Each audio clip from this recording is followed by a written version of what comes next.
এগুলো কোনো গাল গল্প নয়, কোনো কেচ্ছা কাহিনী নয়, এগুলো কিন্তু ইসরায়েলি রিওয়ায়াতও নয়, সহিহ হাদিস এগুলা। নবী সাল্লাল্লাহু আলাইহি ওয়াসাল্লাম হাদিসগুলো বলেছেন, এক সরিষা দানা পরিমাণ মিথ্যা নাই এখানে। এখান থেকে বলতে যাচ্ছিলাম, দোয়া কবুলের অন্যতম একটা উপায় হচ্ছে আপনি কোনো ভালো কাজ করেন গোপনে, যেটা আল্লাহ ছাড়া কেউ জানে না, ওর ওসিলা করে আপনি আল্লাহর কাছে যান, দোয়া কবুল হবে ইনশাআল্লাহ। আরেকটা অপশন হচ্ছে আল্লাহ পাকের যে নাম এবং সিফতগুলো আছে এগুলোকে ওসিলা করে দোয়া করা।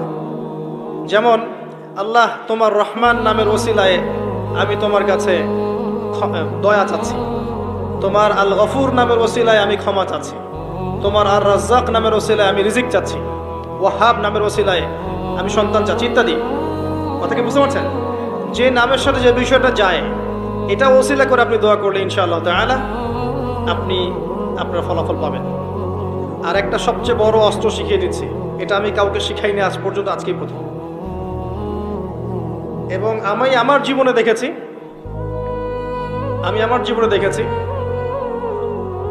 এই ওসিলা করে যা চেয়েছি পাইনি এমন কোনোদিনও যায় নাই, আলহামদুলিল্লাহ।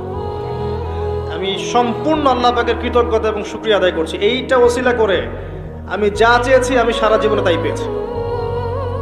এবং আমি বিশ্বাস করি আমি যা পেয়েছি, এই বয়সে আমি যা পেয়েছি আল্লাহ পাক কোটি কোটি মানুষকে তা দেন নাই, এটা আমি বিশ্বাস করি।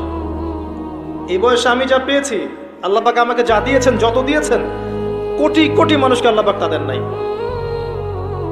আমি এমনটাই মনে করি। আমি কি শিখাই দেব সেটা?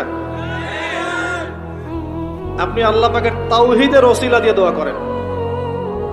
দোয়া করতে করতে আল্লাহকে বলেন, আল্লাহ তোমার তাওহীদের কালিমা লা ইলাহা ইল্লাল্লাহ এর ওসিলা করে তোমার কাছে আমি চাচ্ছি, আপনি পাবেন ইনশাআল্লাহ। যদি আপনার রিজিক হালাল হয়, যদি আপনার আকীদায় শিরক না থাকে, যদি আপনার আমলে বেদাত না থাকে, ইনশাআল্লাহ পাবেন। এর পরেও দুটো কথা আছে, সেটা হলো যদি দেখেন পান নাই, ইনস্ট্যান্ট পান নাই, মনে করবেন না দোয়া কবুল হয় নাই। এমনও দোয়া আছে যে আমি 10 বছর থেকে করছি এখনো পাইনি। এমনও দোয়া আছে আমি নিজেই 10 বছর থেকে করছি, আমার কাছে মনে হয় 2009-10 সাল থেকে আমি করছি, এখন পর্যন্ত পাইনি, ইনশাআল্লাহ পাবো। তো ইনস্ট্যান্ট সব পেতে হবে এমন নয়। যদি দেখেন পান নাই, তার মানে 3টা বিষয় ঘটেছে। একটা, বান্দা দোয়া করেছে, সাথে সাথে কবুল করা হয়নি, আপনাকে এটা উপযুক্ত সময় দেয়া হবে ইনশাআল্লাহ।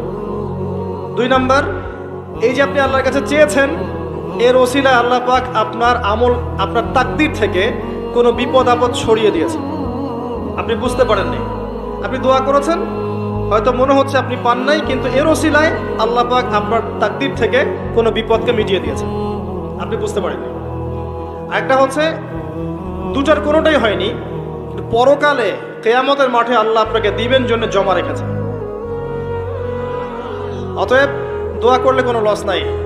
বেশি বেশি দোয়া করবেন, সেজদায় বেশি বেশি দোয়া করবেন, ফরজ সালাতের আগে পরে করবেন, নরমালি হাত তুলে দোয়া করবেন, নফল নামাজ পড়ে করবেন, দান সাদাকা করে করবেন, কোরআন তেলাওয়াত করে করবেন, দোয়া বাড়িয়ে দেন।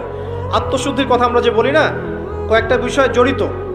বেশি বেশি কোরআন তেলাওয়াত করলে আত্মশুদ্ধি হয়, বেশি বেশি জিকির করলে আত্মশুদ্ধি হয়, আল্লাহওয়ালা মানুষের সহবতে গিয়ে পড়ে থাকলে আত্মশুদ্ধি হয়, বেশি বেশি দোয়া করলে আত্মশুদ্ধি হয়, বেশি বেশি পরকালে কথা ফিকির করলে আত্মশুদ্ধি হয়। এগুলোর খুব বেশি প্রয়োজন। আত্মশুদ্ধি না থাকলে আমরা আগামীতে পথ চলতে পারবো না। একটা বাতি থেকেই বাতি জ্বলবে, বাতি থেকেই বাতি জ্বলবে ইনশাআল্লাহ। আপনি নিজেকে ছোট মনে করেন না, তুচ্ছ মনে করেন না, একটা বাতি থেকেই 1000টা বাতি জ্বলবে ইনশাআল্লাহ। আগে নিজে ঠিক হন, তারপরে কু আনফুসাকুম ওয়া আহলিকুম নারা, নিজে জাহান্নামের আগুন থেকে বাঁচো, পরিবারবর্গকে বাঁচাও। পরিবারকে বাঁচান ভাই। পরিবার খুব কঠিন জিনিস, কারণ পরিবার কথা শুনতে চায় না। হ্যাঁ, দেখবেন মানুষ কথা শুনবে, পরিবারের লোক কথা শোনে না, এমন হবে। ওইখানে আপনাকে সবর করতে হবে। যদি দেখেন যে শেষমেশ দাওয়াত দিতে দিতে বুঝাতে বুঝাতে আর কথা শোনেই না, আপনি আলাদা হয়ে যান, তাও কথা বুঝতে পারেন নাই, আসহাবুল কাহাফের মতো হয়ে যান, তারপরে আপোষ করেন না অন্যায়ের সাথে। কারণ এই ফিতনাগুলো আপনাকে আল্লাহর পথে চলতে দিবে না, বাধা দিবে, সারাদিন দুনিয়ার ফিতনায় ব্যস্ত রাখবে আপনাকে। এর আগে সূরা আল ইমরানের 102 নম্বর আয়াত আছে, ইয়া আইয়ুহাল্লাযীনা আমানু ইত্তাকুল্লাহ, আল্লাহকে ভয় করো। হাক্কা তুকাতিহ, ভয় করার মতো ভয় করো। ওয়ালা তামুতুন্না ইল্লা ওয়া আনতুম মুসলিমুন, পরিপূর্ণ মুসলিম না হয়ে মৃত্যুবরণ করো না। কিভাবে পরিপূর্ণ মুসলিম হবে? ইয ক্বালা লাহু রাব্বুহু আসলিম ক্বালা আসলামতু লিরাব্বিল আলামিন। ইব্রাহিম আলাইহিস সালাম যখনই আল্লাহর কোনো বিধান চলে আসবে, হুকুম চলে আসবে, সাথে সাথে আত্মসমর্পণ, এর নাম মুসলিম। বলবে না যুক্তি কি, দর্শন কি, বিজ্ঞান কি, জিজ্ঞেস করবে না, সে আত্মসমর্পণ করবে, এর নাম মুসলিম। প্রত্যেকটার পিছনে যুক্তি